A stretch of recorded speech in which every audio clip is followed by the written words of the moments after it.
Tuesday started like any other Tuesday. I woke up at 6:30, 15 minutes before my alarm, because my brain has long been running on the school bus schedule. Made breakfast. Oatmeal for Mia, waffles for Jake, because if I give them the same thing, World War III breaks out. Coffee for myself. Lots of coffee. Tom had already left for work by 7. He always leaves by 7.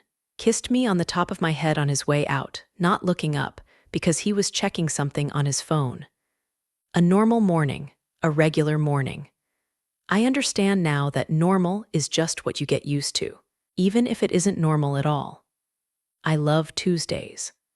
On Tuesdays, Mia has dance after school, Jake has soccer, and between dropping the kids off at their activities, I have exactly 45 minutes to just sit in the Target parking lot and finish my cold coffee in silence. It sounds pathetic, I know. But when you're 40 and your whole life is lunchboxes and permission slips, 45 minutes of silence is a luxury. My name is Lisa Patterson. I'm a mom, full-time. 14 years ago, I married Tom and we made a deal. He builds a career, I build a home. A fair trade, we decided. We have 2 kids, Mia who's 12 and Jake who's 9. Good kids. Smart. Mia is starting to get interested in makeup and rolls her eyes at everything I say. Jake still hugs me in front of his friends. Another year, maybe 2, and that will end too. Our marriage, normal. Tom works a lot. I manage everything else. We're not one of those couples who do date nights every week and kiss in the kitchen. But we're functional. We're a team. At least, that's what I thought until that Tuesday. At 3 o'clock, I picked Jake up from school. He climbed into the back seat, threw his backpack that smelled like sweat and something vaguely sweet, and immediately started telling me about history class. They were studying colonial America, and his group was building a model fort out of popsicle sticks. And Mrs. Davis said our fort was the coolest, but I think she just says that to everyone so nobody feels bad. Mom, can we stop for ice cream? Not today, you have soccer in an hour. Aw, Moom. Jake, you know the rule. No sugar before practice. He pouted but didn't argue. Good kid. We drove in silence for a couple of minutes. I was thinking about needing to buy chicken for dinner and not forgetting to sign the permission form for Mia's school trip. Normal thoughts, safe thoughts, the last safe thoughts I had. And then Jake said, Mom, do you remember when Dad lived in that gray house near the park? I almost missed the turn. What? You know, that gray house. Remember, we used to go visit him there, and he had this tiny little kitchen, and he'd make us pancakes, but they always burned. My hands tightened on the steering wheel. I stared at the road ahead, but could only see blurry shapes of cars in front of me. Jake, what are you talking about? He spoke so casually, like he was telling me about a trip to the zoo. You know, when I was little. You remember, right? Dad lived there for a while, and Mia and I would come visit him on weekends. He said it was because of work, but I always thought it was weird because it was so close. Like, why would he live in another house if he was nearby anyway? I pulled onto the shoulder. Put on the hazard lights. I know what you're thinking. It sounds like I overreacted. But when your entire reality starts to crack, your body does strange things. My hands did the right movements, but my mind was somewhere else entirely. I turned to face my son. Jake.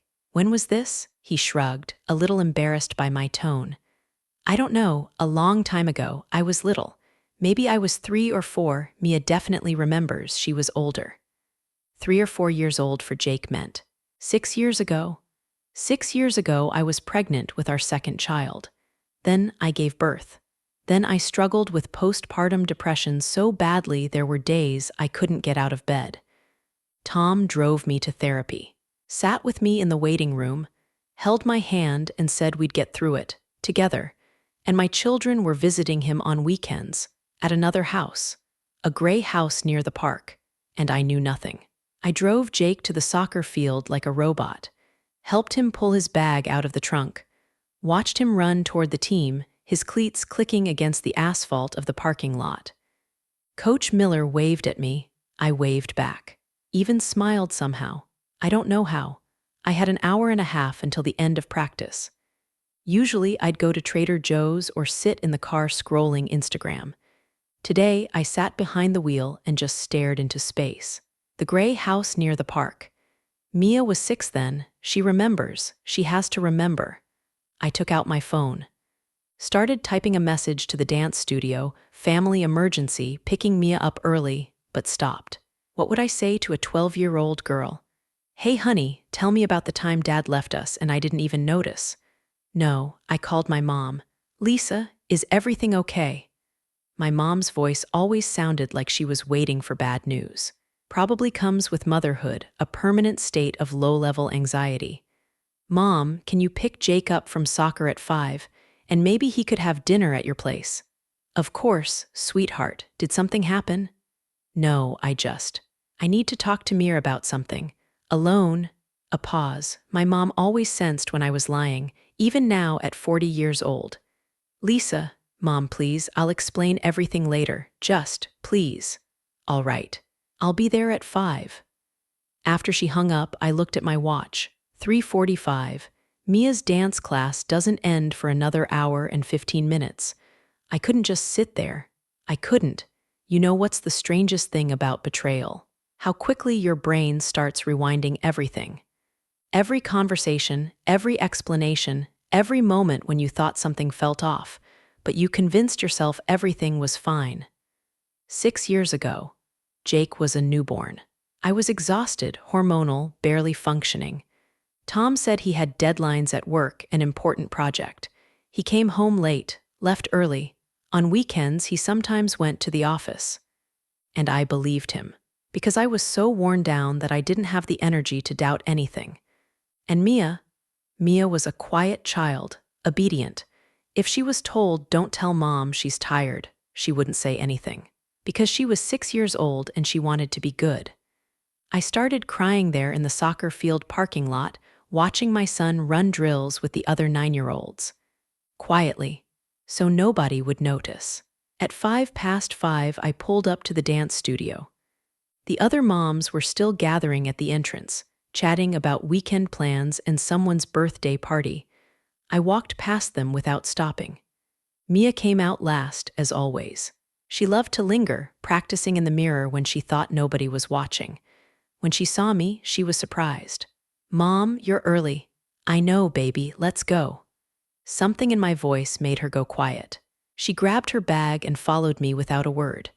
In the car, I didn't start the engine right away. I just sat there, holding the steering wheel. Mom, you're scaring me. I looked at my daughter, 12 years old, on the edge of becoming a teenager. Makeup experiments and eye rolls and secrets from Mom. But right now, she was looking at me like a little girl, worried. Mia, I need you to be honest with me, completely honest. Okay, she nodded slowly. Jake mentioned today that when he was little, Dad lived in another house for a while, a gray house near the park. I watched her face change, first confusion, then recognition, then something that looked like fear. Do you remember that? I asked quietly. A long pause, then barely audible. I was told not to tell you. And that's when my heart truly broke. Mia, listen to me. I took her hand. It was cold. You didn't do anything wrong. Do you understand? Whatever happened back then, you were a child. It's not your fault, and you won't get in trouble for telling me the truth. Her eyes filled with tears. But Dad is an adult. And whatever happened between me and Dad, that's between us. It's not your responsibility. It never was. God, how I hated saying that. Reassuring her that everything was okay when everything inside me was screaming. Are you hungry? I asked suddenly. Mia blinked, surprised by the shift. What? Let's go somewhere, just the two of us. Maybe Panera, you love their mac and cheese. A small smile touched her lips despite the tears. I'm 12, Mom. I'm not that into mac and cheese anymore. What do you like now? She thought about it. Maybe Starbucks. They have those turkey sandwiches and cake pops. Deal. I started the car. Put on her favorite music, some pop playlist I usually thought was too loud. Today I turned it up louder. We drove for about 10 minutes. Mia stared out the window. I could see her working something out in her mind, preparing herself. Starbucks was almost empty. that quiet stretch between the after-school rush and the dinner crowd. We ordered, sat down in the corner by the window. Mia methodically broke her cake pop into tiny pieces, not eating. I waited. Finally she spoke without looking up. I was 6. Jake was really little. You were very tired back then. You remember? Oh, I remember. I remember, baby. Dad said he had important work and needed to live closer to the office for a while, so he could work more and not get so worn out from the commute. A standard story, a reasonable explanation for a 6-year-old. Grandma Carol would pick me up from school on Fridays. She'd say we were going to visit Dad for the weekend so you could get some rest. Tom's mom, of course she knew. You know what's worse than finding out your husband lied to you? Finding out how many people helped him lie. How many people looked you in the eyes and smiled knowing. The gray house was small, Mia continued.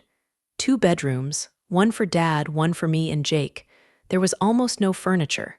But Dad, he tried. He made us breakfast. We watched cartoons. He played with us more than usual. Her voice got quieter. I liked it. I know that sounds awful, but I liked having Dad all to myself. At home you were always so sad and Dad was so absent. But there he was present. He read me bedtime stories. We baked cookies. Once he even did my hair for school on Monday, even though it didn't turn out very well. A tear slid down her cheek. But then there was this woman. There it was. What woman, baby? I don't know her name. She came sometimes. Not every time, maybe 3 or 4 times. Dad introduced her as a friend from work. She was nice. She brought me coloring books once. She had long dark hair and smelled like flowers. Mia looked at me at last. They didn't do anything weird in front of us, just talked, laughed. But one night I got up for a glass of water and heard her voice coming from Dad's bedroom. She was in there, at night. Did you ask Dad about it? She shook her head. I was 6 years old. I didn't understand what it meant back then. I figured adults had their own adult things going on. My God. My 6-year-old daughter watched her father spend time with another woman and she just accepted it as normal. Then it all ended suddenly. One morning, Dad woke us up early. Said we wouldn't be coming to the gray house anymore, that he was coming home.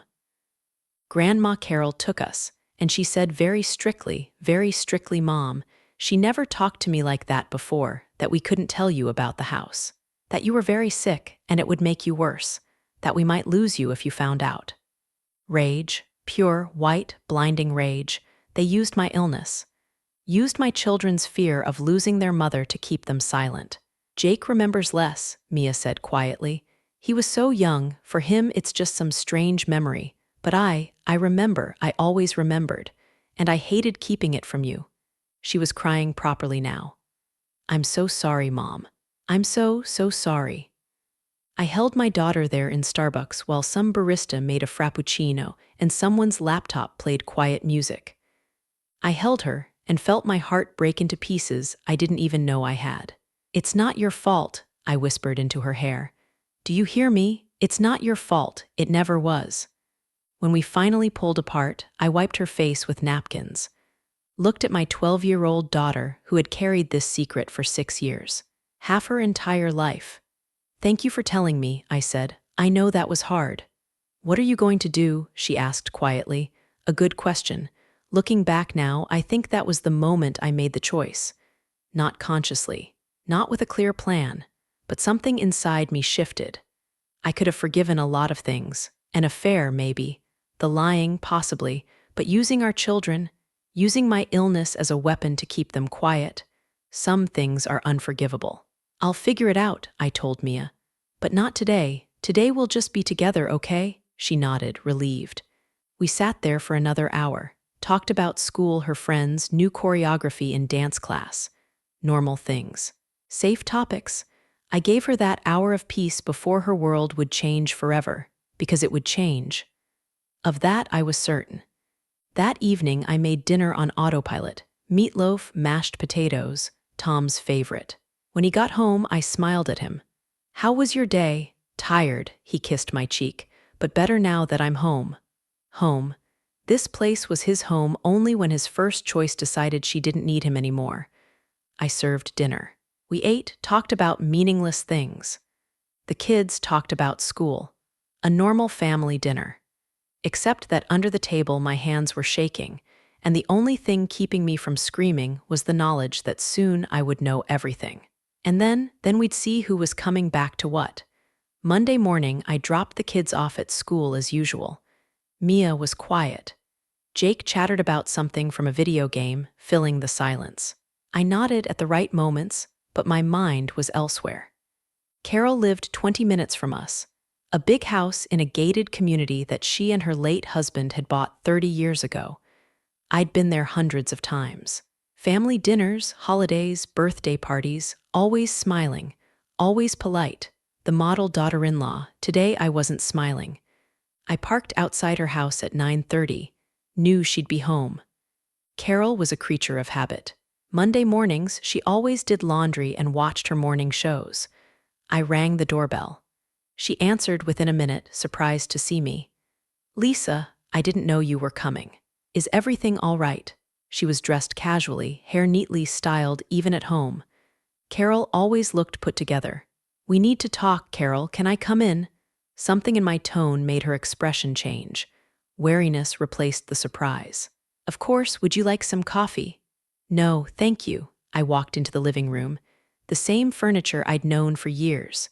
Family photos on the walls. Tom as a child, smiling at the camera.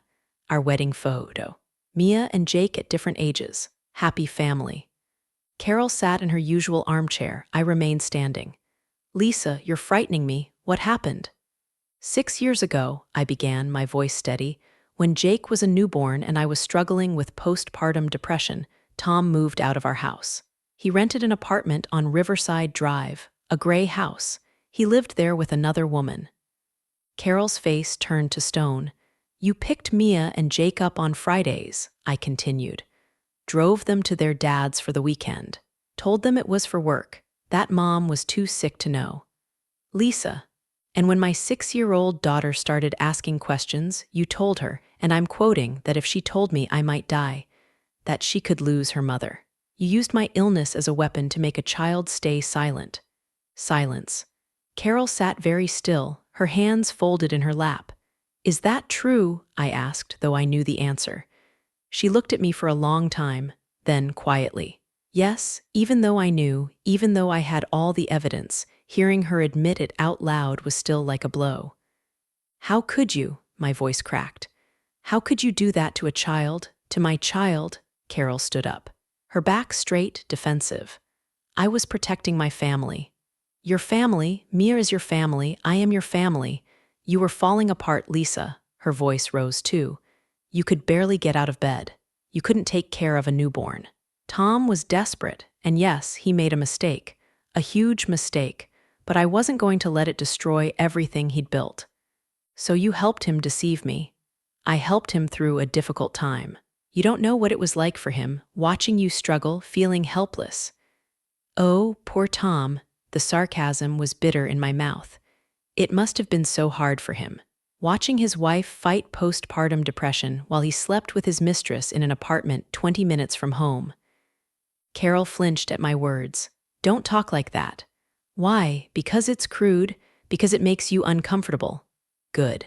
Because what happened was crude. What you did to Mia was crude." I stepped closer to her. "My daughter carried this secret for 6 years, half her life. She was afraid that if she said the wrong thing, I would die. Do you know what that does to a child, having that kind of fear? I was doing what I thought was right." "No," I was shouting now. "You were doing what was convenient for your son. You were protecting him without caring who you hurt in the process. You know something? All that anger I'd been holding back for weeks, about Tom, about the betrayal, about the lies, it all came pouring out. And Carol was there, absorbing it. Mia was 6 years old," my voice broke. 6. And you used her love for her mother as a manipulation tool. You traumatized her." "I didn't want to hurt her," Carol said, and for the first time I saw a crack in her composure. Tom is my son, my only son. When his father died, I promised myself I would protect him. Always. Even when he's wrong, even when it means hurting an innocent child." She didn't answer. I sat down on the sofa, suddenly exhausted. All the anger had drained out of me, leaving only tiredness. Tell me the truth, Carol. Was this the first time, or has Tom done this before? She sat back down slowly. What do you mean? You know what I mean. Was Rebecca the first, or were there other women you knew about and covered up? A long pause.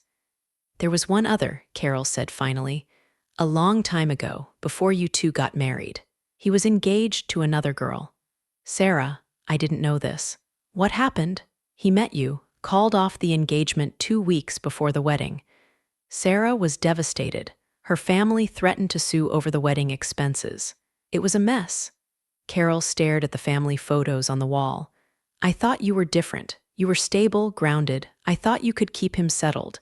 But then you got pregnant and you became fragile, and Tom, he's not good with fragility, never has been. So it's my fault? Incredulous. No, that's not what I meant. It's just, Tom takes after his father in this way. When things get hard, he runs. His father did the same thing. Affairs when I was pregnant with both of Tom's sisters. I always knew. She stared at her hands. And I said nothing, kept the family together. For the children, I told myself. And now I've done the same for Tom. Helped him keep his family together. At the cost of my daughter's mental health. I know, she said quietly. I know, and I'm sorry, truly. But Lisa, you have to understand, I thought you'd never find out. And if you never found out, there would be no harm. The children would forget. You'd get better. Tom came back. Everything could have been normal. Except nothing was normal, I said. Everything was built on lies.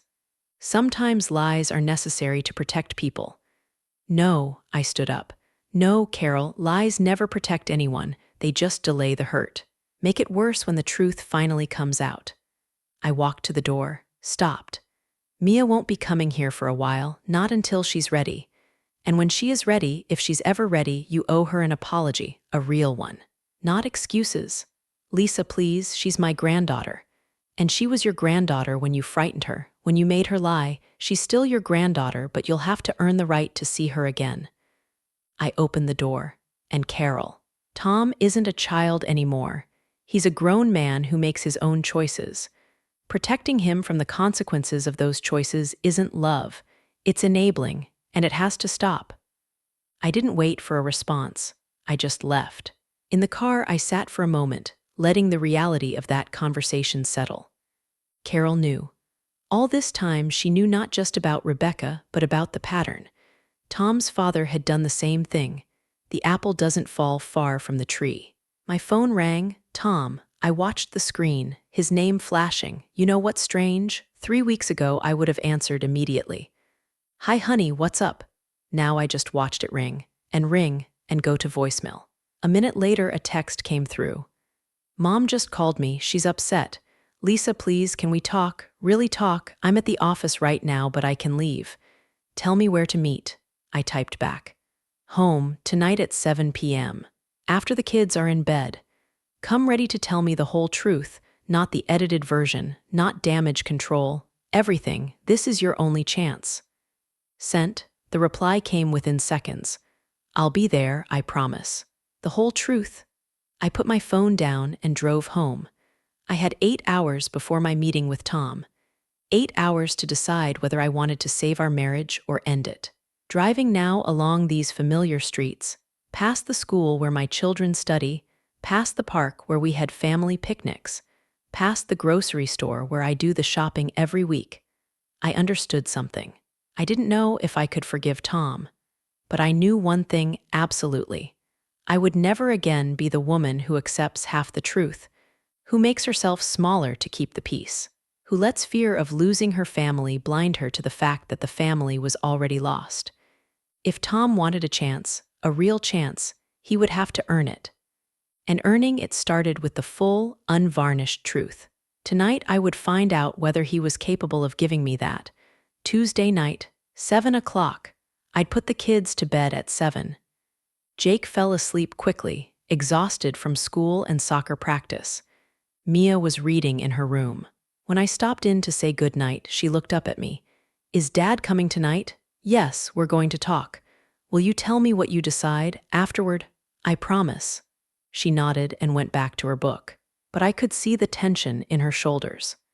At 6:59, I sat down at the kitchen table with a cup of tea, not because I wanted tea, just because I needed something to do with my hands. At exactly 7, I heard his car in the driveway, key in the lock, the door opening.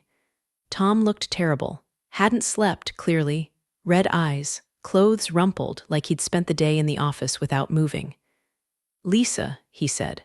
"Sit down." He sat across from me, the same places as on Sunday, but everything was different now. "Mom said you came by," he began. "I don't want to talk about your mother right now, Tom. I want to hear about you.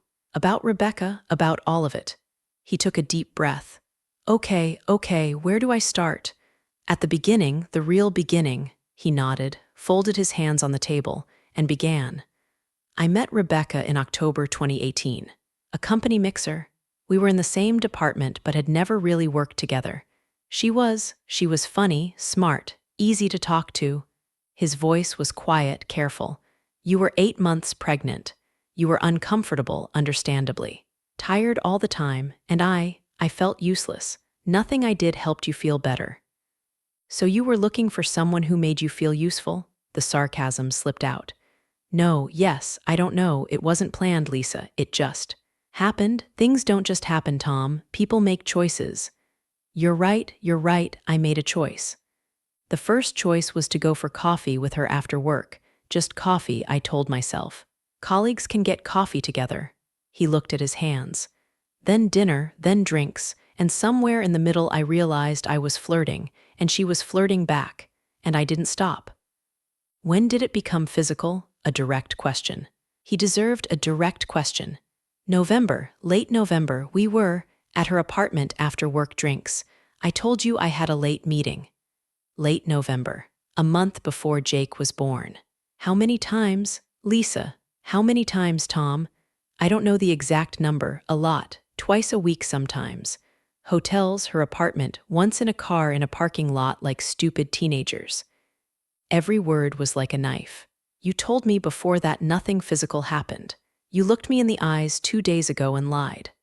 I know, I was scared. I thought if I admitted to an emotional affair, maybe I wouldn't dig deeper. Maybe I'd be satisfied with the partial truth. Yes, at least he was being honest now. Go on, I said. Tell me about the gray house. He told me about how Rebecca gave him an ultimatum at the end of February, about how he struggled with the decision for weeks, about how finally in March he found the apartment on Riverside Drive. I remember that day, I said quietly. You said the company was looking for someone for a temporary assignment in the Atlanta office, that you'd volunteered because the pay was good, that you'd be home on weekends. That was a lie. All of it was a lie. And you asked your mother to take the children. What did you tell her? That you were leaving me? I told her I needed space, that it was too much, that I couldn't cope. She wasn't happy. But she agreed to help with the kids, and to frighten Mia into silence. I didn't know what she said to Mia. I swear, Lisa, I didn't know about the threat that you might die. If I had known, you would have what? Stopped it.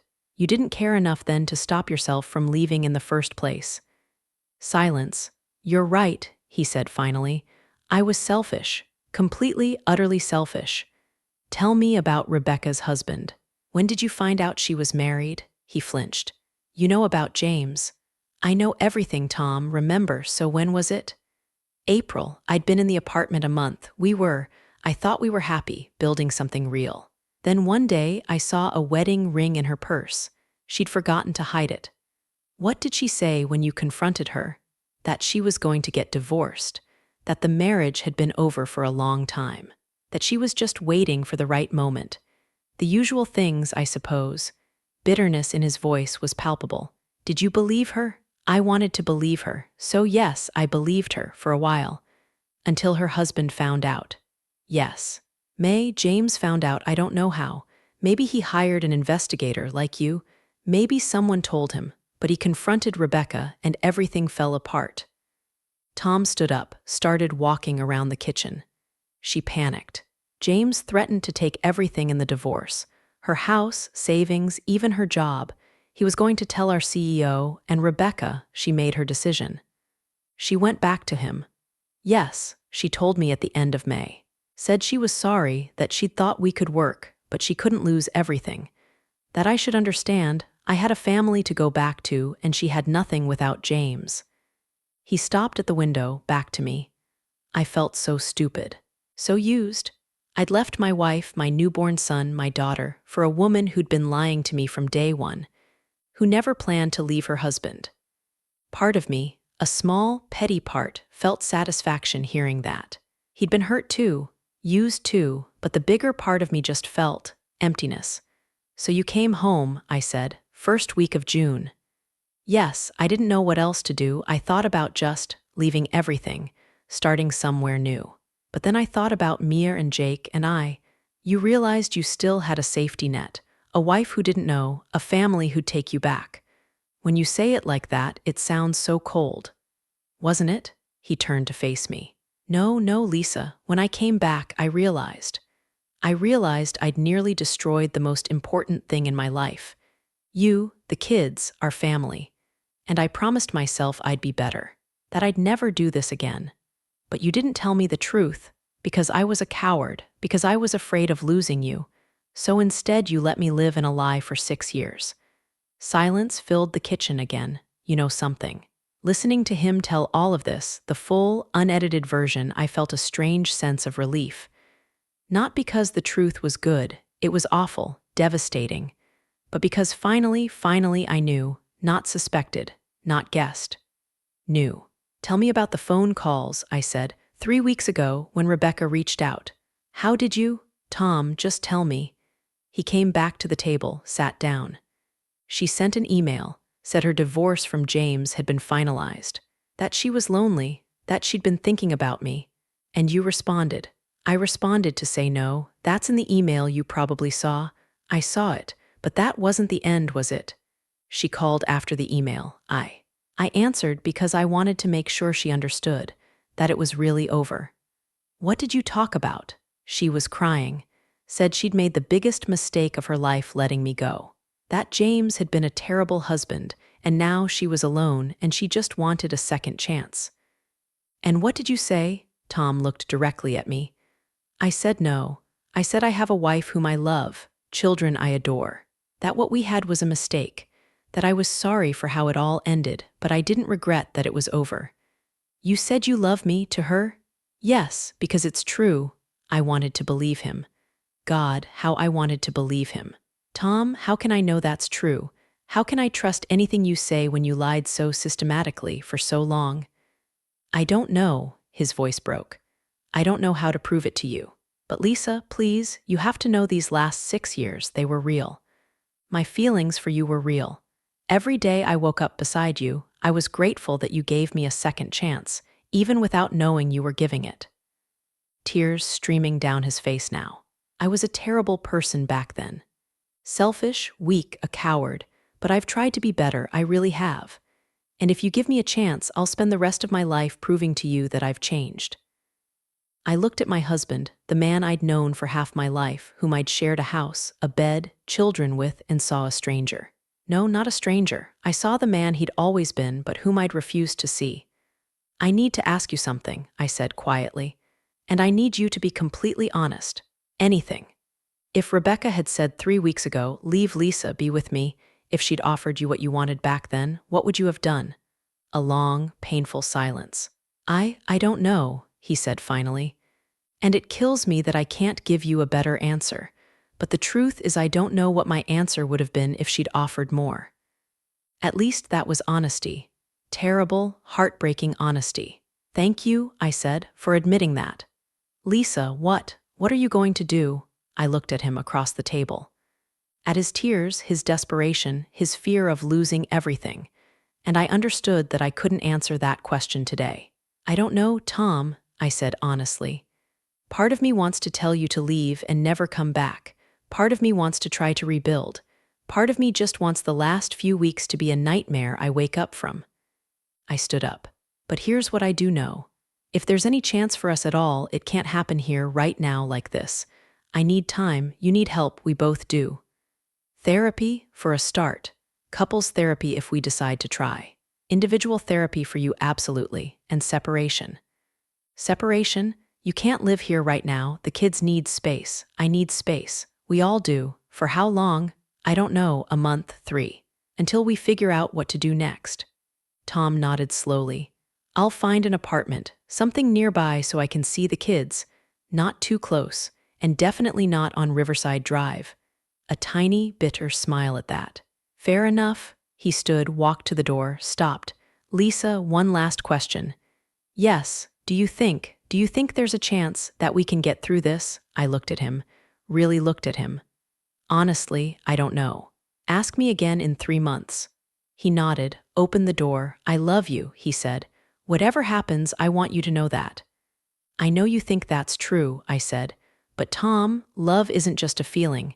It's actions, choices. And your choices said something different. I closed the door behind him, stood in the silence of my house, our house. A house that now felt too big and too empty at the same time. Upstairs, I heard Mia's door. She wasn't asleep. Of course she wasn't asleep. I went upstairs, knocked on her door. Can I come in? Yes. She was sitting on her bed, hugging a pillow. Did he leave? For now, yes. Are you getting divorced? We haven't decided yet. We're going to try a separation, see if things can be fixed. Do you want them to be fixed? A good question. I want to know that I tried, I said, that I didn't make a decision out of anger or hurt, but from clarity. Do you understand the difference? She nodded. Mom, whatever you decide, I'm on your side, okay? I sat down beside her, held her. Thank you, baby, that means everything to me. That night, I lay in bed alone. For the first time in 14 years. Strange, the space beside me felt enormous, but also somehow freeing. Tomorrow, I'd call a therapist. Begin the process of understanding who I'd been, who I'd become, who I wanted to be. Tomorrow, I'd tell Jake that Dad would be living somewhere else for a while. Tomorrow, I'd start rebuilding my life. Maybe with Tom, maybe without him, but definitely not on lies. Never on lies again. 1 year later. I park outside Mia's school at exactly 3 o'clock. Middle school now. She started 7th grade this fall, 13 years old, an official teenager. Sometimes I look at her and can't believe how much she's changed in a year. Taller, of course, but it's not just physical. Something in the way she carries herself, more confident, more aware of who she is. Therapy helped. Dr. Chen, a specialist in adolescent trauma, was exactly what Mia needed. Someone outside the family she could tell everything to, who didn't judge, didn't make excuses, just listened and helped her process. The first months were hard. Mia was angry, at Tom, at Carol, at me for not knowing, at herself for knowing and staying silent. But gradually, session by session, the anger began to transform. Not disappear. Dr. Chen said the anger was valid, that it served a purpose. But it became something Mia could hold without it consuming her. She comes out of school with 2 friends. They're laughing about something. When she spots my car, she waves goodbye to the girls and walks toward me. Hey, Mom. Hey, baby. Good day, normal. We have a science test tomorrow. I need to study today.